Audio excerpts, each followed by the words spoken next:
بسم الله الرحمن الرحيم الحمد لله رب العالمين والصلاة والسلام على سيد المرسلين وعلى آله وصحبه أجمعين.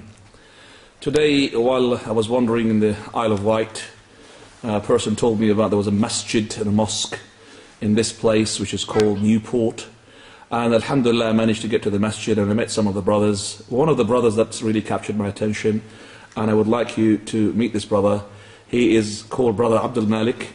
You could see, mashallah, from the way that he looks. He's a white person, blonde person, mashallah. But there is something very sort of fascinating about the brother. And he didn't mind me recording him, that he comes from a background which I would like Abdul Malik to talk about. So, go ahead, Abdul Malik, please. Assalamu alaikum wa rahmatullahi wa barakatuh. Ana ismi Abdul Malik Jamal Khanif. I came to Islam, inshallah, 24 years ago. Before this, I was a heavy metal punk musician. I grew up, had a good education, but I was rebellious. I was like a human version of Iblis in the way that I rebelled. I would not bend my neck to anything. I questioned everything I was taught. I questioned history. I questioned that there was history and there is his story. There are truth and there are lies. And I rebelled against the British way of everything. I never drunk, I never did these things, but I thought I will rebel against the system, against the governments that I think are unfair. I will do it through music. Alhamdulillah. So I did music that criticized the government, criticized the society I lived in, thinking this would also make me happy. Happiness doesn't come from the outside, happiness comes from within. And now know happiness as water, as life itself comes from Allah subhanahu wa ta'ala. At the time I thought I could make myself happy through the music. I thought following my own ideas and the ideas of others would make Islam, would make my life complete. So what did I do? I played loud music and I deafened a generation. I'm tattooed and I was pierced, and way before all the people were doing this thing. Now it is commonplace. Then 20 odd years ago it was unusual and it was very uncommon. You can see by the holes in my ears. They are not from fighting in Afghanistan, astaghfirullah. Unfortunately they are from my own stupidity. But we did these things and we live with the consequences. Would you like to just show me a bit of your chest? I could see some tattoos in your neck. Oh, this would be difficult. But if I say that the tattoos goes from here right the way across and down. No problem, there's no aura there, isn't anyway, so could just show me your neck a bit. Oh. That's all. Wow. MashaAllah. I understand that you were half Irish, and that the father side, subhanAllah. Let me just check it. Subhanallah, la ilaha illallah. You could imagine what a person he was when he was at that time. Now at the moment I just said to the brother that he had some light in his face because of the light of the hidayah, the nur of the Islam, the guidance. Yeah. Where the darkness of that heavy metal, what he said, it was satanic way, wasn't it?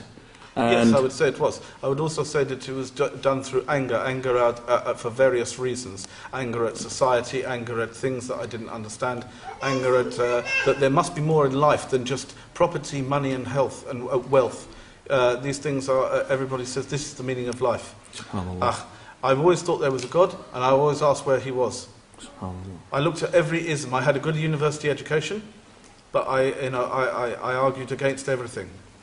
And at the end of the day, I looked at Christianity, and they were saying about Allah subhanahu wa ta'ala has a son, and I could not accept this. For if Allah needed a son, that would mean he has a weakness. He is in need of an heir. If you have a son, you're going to die, he takes over. Why do you need this if he's all sustaining and all powerful? So this did not make sense. I looked at the Hinduism, and they worshipping the statues. And I said to one, if I break your statue, will your statue come and hurt me? I didn't even know about Islam. And he said, it would be a terrible thing. So if I throw your statue on the floor, it will kill me. I thought this is ridiculous. It is a nonsense. I looked at Jewish religion. I thought, well, I can't be this because this is not just a religion, it's a race as well. And I'm not of that race. So how can I join something I'm not a part of the club? It didn't make sense either. I thought God created everything, not just one people. I looked at all these different philosophies: Marxism, ism, schism and ism. And at the end of the day, all they are is man-made, manufactured, made by man for man's ego. And this I did not understand. a long time ago now, subhanahu wa ta'ala, I was walking along Kensington High Street and a brother had a leaflet and he was doing a very early version of dawah. There was no dawah 20 odd years ago. There was very few Muslim reverts. I don't like the word convert. Convert is to change. To revert is to go back. I have gone back to what my natural inclination should have been in the first place. There is no room for a convert. So I took the leaflet and I saw the word Islam and I thought, what is this thing?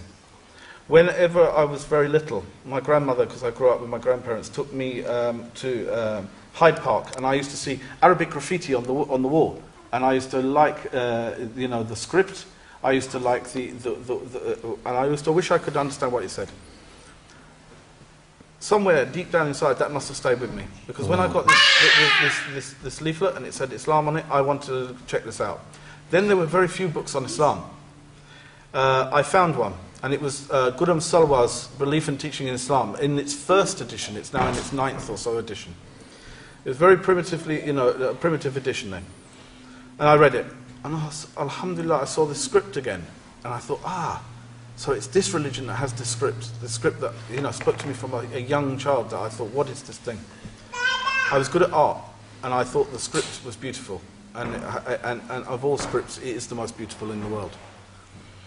And I looked at this thing, and I read, and then I read one thing. Bismillahir Rahmanir Rahim. Qul huwallahu ahad, Allahus samad, lam yalid wa lam yulad wa lam yakul lahu kufuwan ahad. They weren't expecting that, mashallah, from you. The way you sound, mashallah. This changed my life. Yeah, subhanallah. And you know the meaning of it, mashallah. To say that Allah is one. Yes. To say that anything that has a creator is a creation has to have a creator. You don't have multiple creators for something. If you have an architect, you have multiple architects. They all have infighting. They all fall apart. Excellent. You have to have unity. Ikhlas. That's right. To say Allah is one, the absolute. He has to be absolute. If there's not absolution, if there's not completeness, then he is partial. If he is partial, he is not the Lord of all. So he cannot be the Lord Creator. He begets none. Of course, we are his creation, separate from him. Intact as a creation, but separate in our creation. He doesn't need a son, he doesn't need daughters, wives, or all the clutter that we have on earth.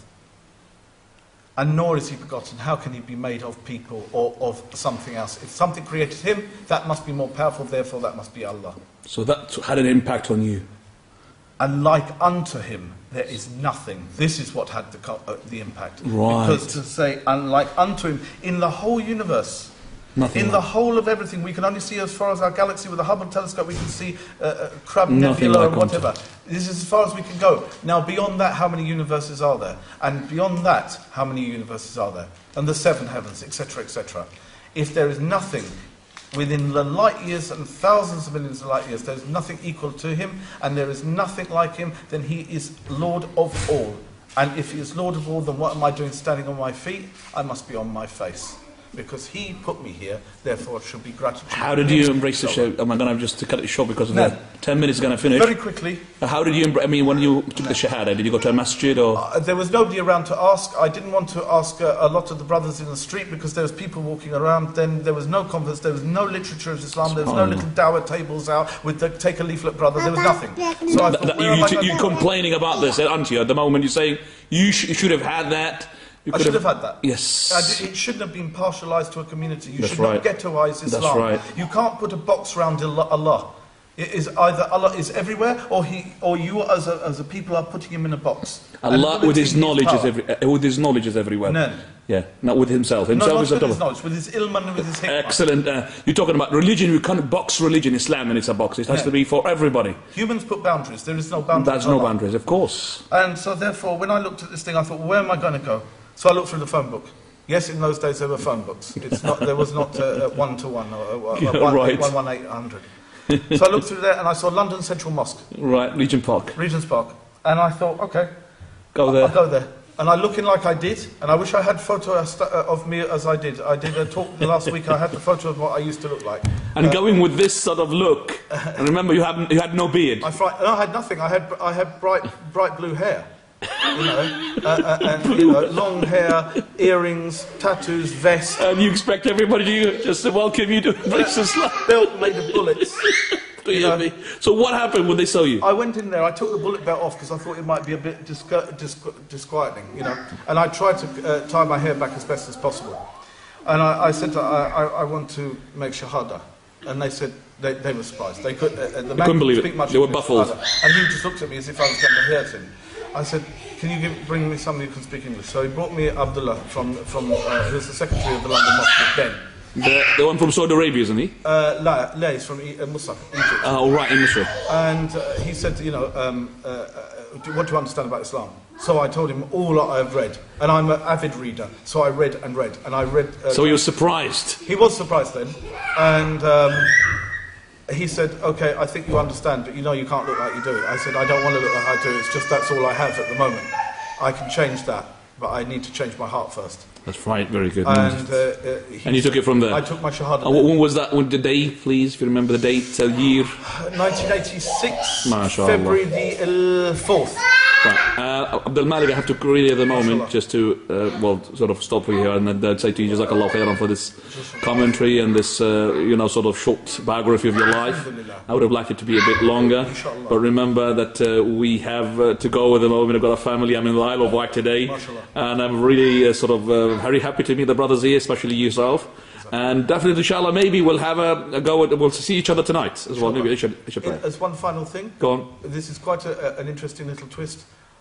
Cat Stevens, who also became Muslim at that time, I was named after one of his songs with my original name. My original name was Matthew. I was named after Cat Stevens' song, and I ended up teaching with him at Regent's Park. He taught the adults, I taught the children. When I learnt to write Arabic, I was teaching the Arabic to the small children. So how things come around, Allah has a wonderful plan, inshallah. Alhamdulillah.